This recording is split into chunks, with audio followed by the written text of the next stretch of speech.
feel like Toy Story 4 should have made us cry.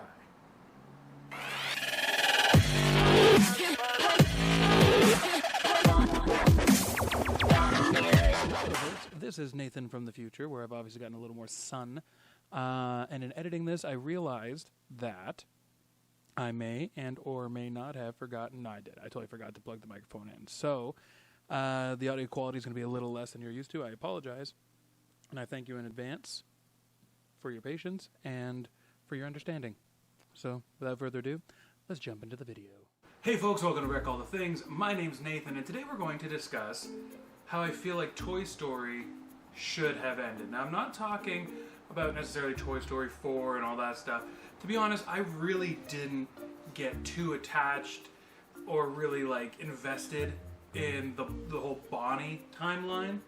And I feel like for those of us who grew up in the 90s, who were, 8, 9, 10 years old when Toy Story first released, this could have hit a whole lot closer to home and just really tugged on the old heartstrings. So I've come up with this reimagined version of what Toy Story 4 should have been. But in order to do that, you kind of have to change the ending of Toy Story 3 just a smidge. Now, Toy Story 3 in itself was already totally willing to make us cry. I'm sorry, there wasn't a dry seat in the house for anybody who was in their, mid to late 20s when everybody's all hanging out in that incinerator and they're all fighting to get out, and then everybody starts holding hands and they're like, no guys, why struggle for our last moments of life? You know what I mean? So it's like, oh God, it hit you.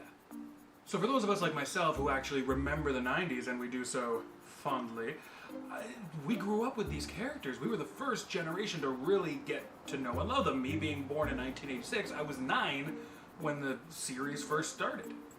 Now, I understand how the studios work. They want these characters to constantly make the money, so they're always remarketing them to new generations while relying on the nostalgia of the previous generation to, put butts in seats. But I feel like this takes away from good storytelling. Well, at least in my opinion. To be honest, it's like we're really not ready to let go. And it's not like Disney hasn't gone more the sad and, very real roots in the past. You can look at things like Cinderella, where from the very beginning we find out that her father has died and her mother has died. Crap, Cinderella's an orphan. Or the fact that Bambi's mother is shot and killed in the very beginning. Spoiler alert. Sorry. The movie's 60 years old. Or another 1995 release, you had Mufasa fall to his death at the paws claws of his brother Scar. So probably most recently we would have seen this in the movie Up. Now for loads of kids, they probably wouldn't have even noticed. They probably wouldn't have picked up on what was really going on in the first 10 to 15 minutes of the movie. But for those of us who are over the age of 12 or, parents themselves, that opening hit us hard. Dave and myself were on a double date with our wives and we cried. I'm pretty sure it was just me and Dave that cried, but we cried. Like babies. Like hungry, angry babies. So it's not like Disney's never really shown us loss and how things don't always last forever. And in watching Disney Plus with my young daughter, and you start seeing these old movies and you realize that, wow, there really weren't always so against making you feel a whole range of emotions versus just kind of happy or moderately sad. I started to think, because right now one of my kids' favorite franchises is the Toy Story franchise, and that's, why didn't that make us cry? Now, full disclosure, admittedly, I wasn't a huge fan of Toy Story 4. I'm not saying that it's not a good movie. I personally didn't like it too much. I felt like there was loads of areas for improvement. And mainly I'm talking about the goodbye scene. And I understand it was very touch and go. It was very rushed because, the everything with the RV and the carousel and all that jazz. But, Woody and Buzz have been best buds at this point, for over 20 years. Now, that's obviously 20 years in, real time, our time, and I know that it doesn't necessarily work that way in Toy Story because Andy's probably 8 years old, maybe even a little younger when we first meet him, and he's in college when he gives everything to Bonnie. So even if you want to say about 15 you know, like 13 to 15 years at this point. Like, I think that's a pretty fair assessment.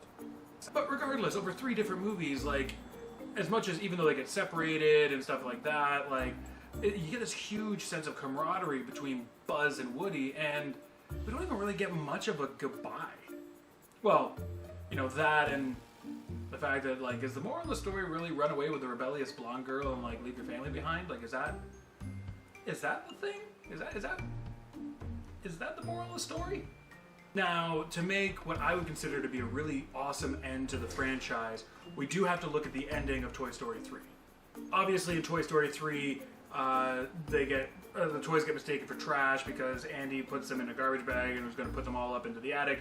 Get mistaken for trash, and they hop in the daycare donation bin, and then all sorts of wackiness ensues. And I'm not saying change any of that, but what I am saying is that when Andy finds the toys, again, like at the end, instead of giving them all to Bonnie, I think he should have actually put them back into that garbage bag or storage or whatever and put them into the attic. And now that's basically where the end of the main story would be until a post-credit scene. Or mid-credit scene. Post, mid, whatever. A credit scene. And that's where it's a black screen, and then a little bit of light happens. They get the bag rustling, and a little bit of light happens, and all the toys just kind of open their eyes, and there's this little kid. And the little kid looks over, and he's like, "Hey, Grandpa, what are these?" And that's it. That's the end of Toy Story 3. Now you got loads of questions and all this other stuff, like, oh my gosh, like, these toys have potentially been in storage for like 40 years or so, 40, maybe 50 years, up in the attic. Like, Andy forgot about them. Boom! That's insane. Now, Toy Story 4 would end up starting off where Andy's an old man. An old man who forgot about his toys in the attic. Now, in this version of Toy Story 4, Andy sees these toys, oh wow, it's filled with all this nostalgia and everything, but he obviously would give them to his grandson, Little Andy. To me, that doesn't seem like a far-fetched notion because loads of people name their children after ancestors. My own daughter's middle name is her grandmother's middle name. So, it's really not all that weirdly far-fetched. And plus, I think it's really cute. You have a Little Andy, you have like Old Andy, and you got Little Andy. It's like, oh, pass the torch, because you're also giving them your toys. Which brings me also to the fact that Andy would give all of these toys to Little Andy. Now, this would end up bringing up a potential storyline where the toys actually have loads of animosity towards Old Andy at this point because they've been forgotten for years and years and whatnot. And as much as they're still being played with now by Little Andy, they thought they meant more to Andy. Now, this brings us to where I think the story should go. And that would be the fact that the reason why Little Andy was up in the attic and looking through stuff is that Andy is actually downsizing because he is getting old. He could be potentially moving in with his child and Little Andy. Because, to be honest, we all get to that point where sometimes, like, our big old homes and whatnot, like, they just get too big. They get too hard to take care of, especially in your old age. Which also kind of leaves everything open to, you know, maybe the toys causing some sort of shenanigans or whatever, because old Andy is living in the home where they are currently. Now, I'm not going to get too much into where I think the storyline should have gone in all of Toy Story 4 in this particular alternate universe. Because, to be honest, to me, that would end up being mainly filler and all that stuff. And to me, the real meat and potatoes, the real juiciness to this video is in the end. Now, obviously, Andy this whole time has been telling Little Andy all these amazing stories of him with the toys and everything else. So Little Andy gets to really, really fall in love with these new toys. Well, they're old toys. They're very old toys. Woody is stinking old as heck. But either way, they're new to Little Andy. And now that could cause some kind of conflict between some of the toys themselves, because as much as Andy remembers them so fondly, at the same point, he left them locked in an attic for 50 years, forgotten. But, unfortunately, all good things come to an end. And that's when we see that Andy is getting pretty sick.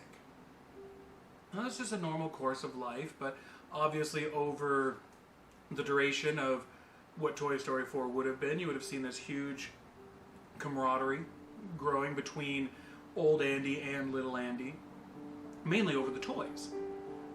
The way I see it, you'd have old Andy in his bed, not feeling too good, obviously, and little Andy, he'd be young enough to not quite understand exactly what's going on, but understand enough that things just aren't quite right. But at the same point, you know, it's his grandpa, it's his play buddy.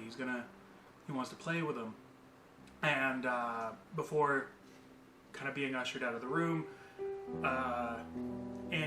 little Andy, would ask Woody to take care of Grandpa for him.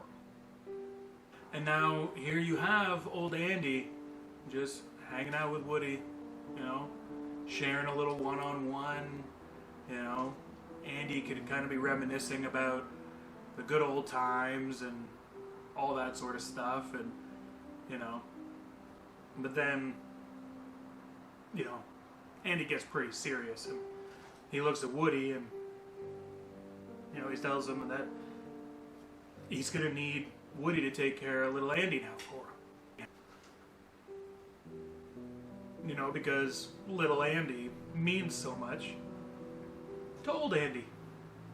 But now, this is where Woody kind of breaks the toy code and just pats Andy's hand and tells him not to worry.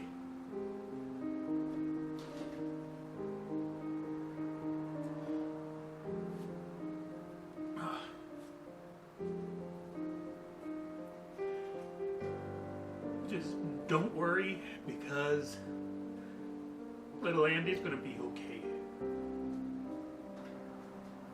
Now there's obviously puts a big smile on old Andy's face.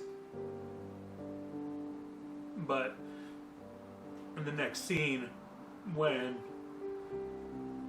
Andy's child and his grandson walk back into the room, Andy's gone. He's gone, and he's holding Woody real tight.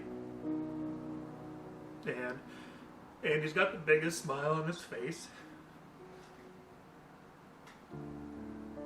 And Woody's little kind of half smile that he always has on, it's still there, but that wrinkle that happens between your eyebrows when you're smiling and you're just trying to be happy, but really you're just trying to hold it together. He's got that going on, you know, just to really show that, obviously, Andy's passing is obviously really hard for him. And that's where I think the movie should basically end. I would like it to end with kind of almost an old school Disney intro for the outro. Because back in the day, I mean way back in the day, like you look at things like Sleeping Beauty, you look at Cinderella, they all had like these kind of exposition filled intros for all of them, kind of telling you where you are in the story. I'm not talking about the sad stuff anymore. Whoa! And you know, you could basically give a full like finality to the whole franchise. You know, you could have like, you know, a narration being how like the Andy's toys would go to take care of little Andy, and you know, several more generations of his family, this and that, whatever. But then you could actually just end Toy Story. And as much as it would be super sad, it would be such a good end. It would be one of those things that you cry because it's so sad, but at the same point you leave just like happy, if that makes sense. You know, because you know that the toys are going to take care of little Andy. But that's it for me, folks. My name is Nathan.